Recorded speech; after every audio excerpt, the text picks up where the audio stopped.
Ibu kat mana lah ni? Ibu dekat taman. Nak boxing Afia punya mainan. Ni dia.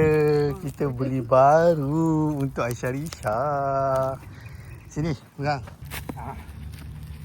Ini kita Perut nak bagi. perut cover sikit. Ha? Perut.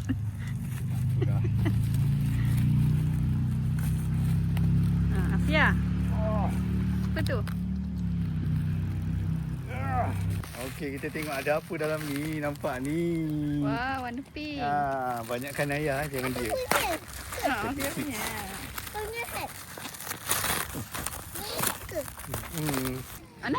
Naik. Bagi dia sekali.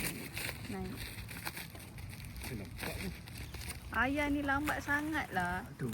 Tengok, Afia dah lari ke sana. Kat. Ini dia. Afia tak tahu kita beli apa untuk dia. Kita buka. Yang pertama kita ada hat. Helmet dia. Helmet. Ya. Susahnya. Buat gunting. hujan. Ni letak tepi sini. Afia. Tengok sini Afia. Ni dia punya helmet. Sini pakai. Helmet. Ni helmet dia. Ibu zoom. Kita beli kat Shopee je ni. Helmet dia. Boleh koyak je ke apa? Koyak je lah. Afia pakai ni dulu. Helmet. Okay, kat sini. Besar sangat. Besar sangat.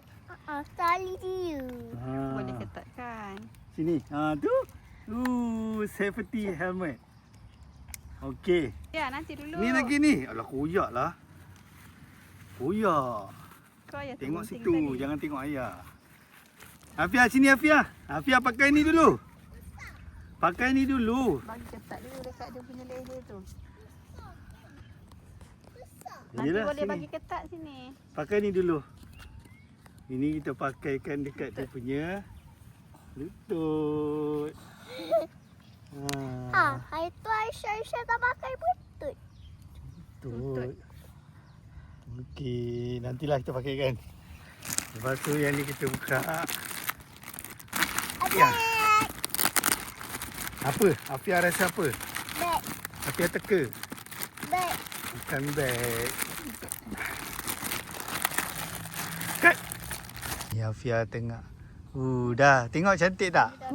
Ni tak payah ni dekat buku lali kot. Simpan dulu. Kasut lah rasanya. Dalam kasut. Okey. Sekarang kita nak tengok. Ibu sini, Bu. Sejuk. Sejuk. Sini. Duduk sini. Ibu duduk sini. Aku nak lapik. Sini. Ibu duduk sini dulu. Sejuk. Aku nak lapik. Awak, ibu situ. Awak duduk sini. Awak berdiri. Duduk sini. Awak berdiri. Mana boleh. Macam mana nak buat video? Nanti pakai dulu. Aduh. Asyik ni. Nah. Okey. Cuba teka ni apa? Afia, teka. Afia duduk belakang ayah. Sini, Afia sini. Afia berdiri. Tak payah duduk. Afia berdiri. Tak ada beg dalam ni.